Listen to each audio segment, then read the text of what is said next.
tourniquet force. I see people, and this is what we were just talking about out there, that are wrapping the tourniquet around and putting a clamp on it. It's very difficult to control pressure when you do that, similar to using a clamp to achieve hemostasis. And I don't know if you used it. Forearm? Okay. Because there's one other thing I was going to show you.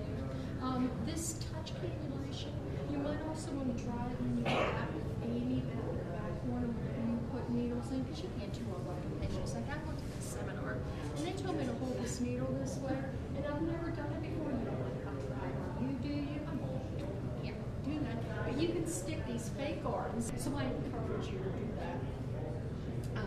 With cannulation, if you're established, like you cleaning the skin, removing the scalp, cleaning the skin again. Perfect sense to me that I didn't recognize early on is patients that keloid, that scar, can scar that track. So if you are having trouble advancing a needle into a buttonhole, look to see how that patient makes sense. Again, we teach each other the things that we learn that make sense. So, maintaining your buttonhole sites is, ongoing monitoring of what's happening with these abscesses. In my experience at my access center, we did not see a lot of patients 5 minutes with buttonholes. It hurts. I'm not a jabber. I can't jab in hard. There's some that can just forcefully push it in. Yeah. And if I'll either ask someone else to come and assist me, but if we still can't, then they say to go ahead and use a sharp needle. What is that? It's controversial because a sharp needle has a cutting edge. Okay. So you could actually be creating a side tunnel in your buttonhole. Okay. So it's typically recommended that you don't go back to sharps after you've gone to blunts, after you've been successful with blunts. But again, every clinic, Is there a technique done differently to try to get into that? Can I make just a quick suggestion? So, a while back, we would, our cannulator would establish the buttonhole, and then once they were on blunts, everybody would just start sticking them. Mm-hmm. And then we kind of noticed that even if they're on blunts, and we still have that same cannulate them for another 2 weeks with those blunt needles, it established that track a little bit more. So then when the rest of us went to cannulated, it was so well established that you didn't have that pain that I think, you know what I mean? I mean, obviously you're going to have nerves and stuff, but I think the track was just very established at that point. And that's maybe it's not. Well, we have one we think that maybe needs to be a little bit more established, a little bit longer. Different dimensions, but a graft stays one dimension, no different than a small fistula on the forearm. Do not be afraid to go down and up with your sticks. It's the same concept with a small fistula as it is with the graft. Down and up. We're really getting away from that because it's so much easier to just plunk a couple needles in this way than have to go down. Don't be lazy that way because you can see a definite change in a URR on a big dude that has a forearm fistula that's kind of marginal in flow. Go down and up stick, it's going to give you a better outcome. Okay? Okay, any questions with that? Colors. You don't look like the color that hard. I'm not liking that. Yeah, it expired in October of 2006. Solid part of that draft. Mushy draft. First draft doesn't have a whole lot of stick. October 2006. I don't eat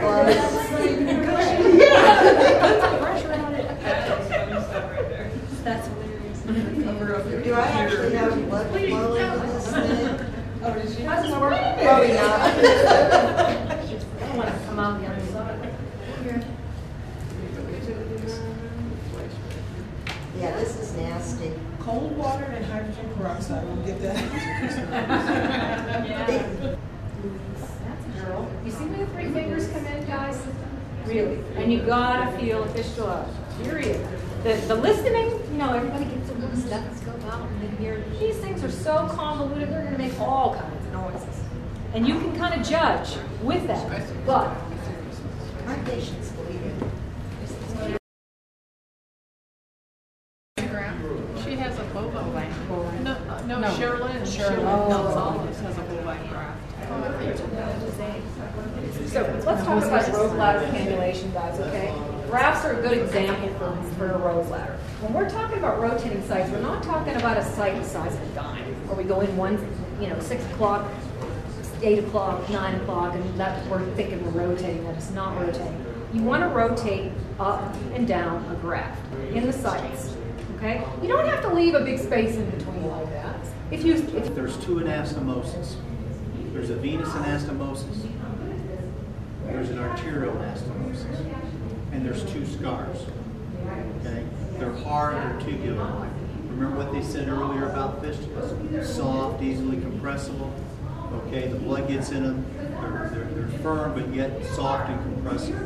And when you raise it above the head, it drains, right? Okay. Easiest test I know to know that whether or not something's painful.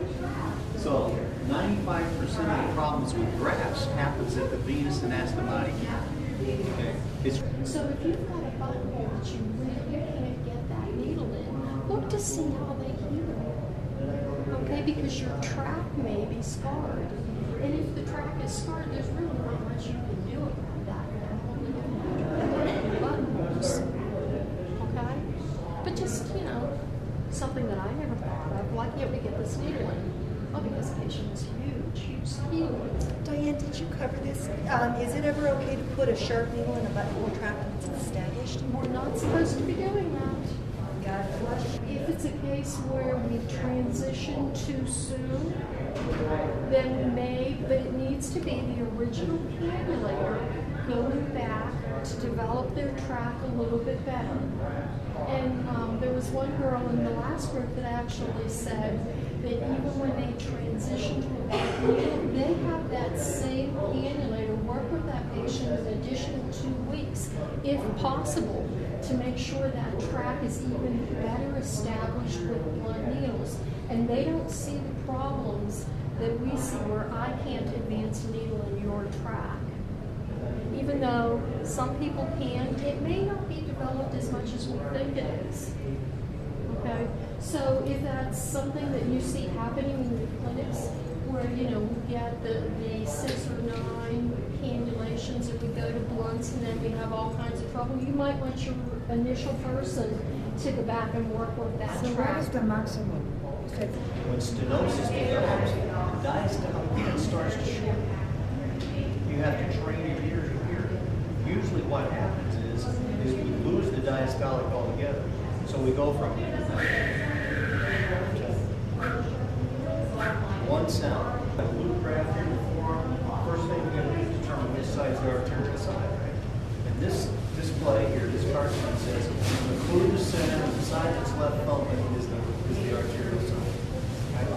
It can be the pinky side. We're not just to see the side that most of our surgeons do, but it's really not. And that's why it's important to check. The reason I want you to do a good organized approach is going to tell you 2 things about your access. One is going to tell you if it's patent. Okay? Why is patency important? Well, you know that it's open, you might be able to get in a decent treatment. Okay? The other thing it's going to tell you is where the problems are in the access.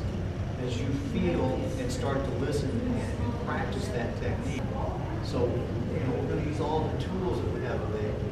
When you have outflow stenosis developing and you know it's there, I will guarantee you that your running venous pressures are high. If you're running at 400 BFR, your outflow pressure shouldn't be greater than 200. Because as it starts to climb, and stenosis develops, venous pressure goes.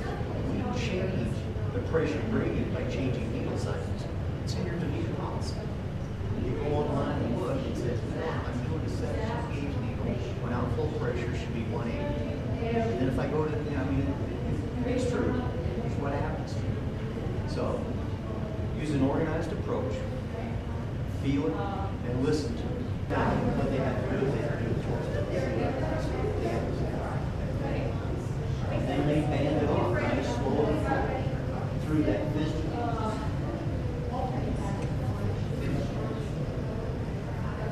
I would have to be looked at by somebody that's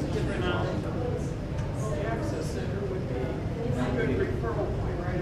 They would actually look at it and they're going to see specific information. Because our guys, when they look at those things and they see something that needs a surgical intervention, they're going to follow surgery. We don't do the surgery.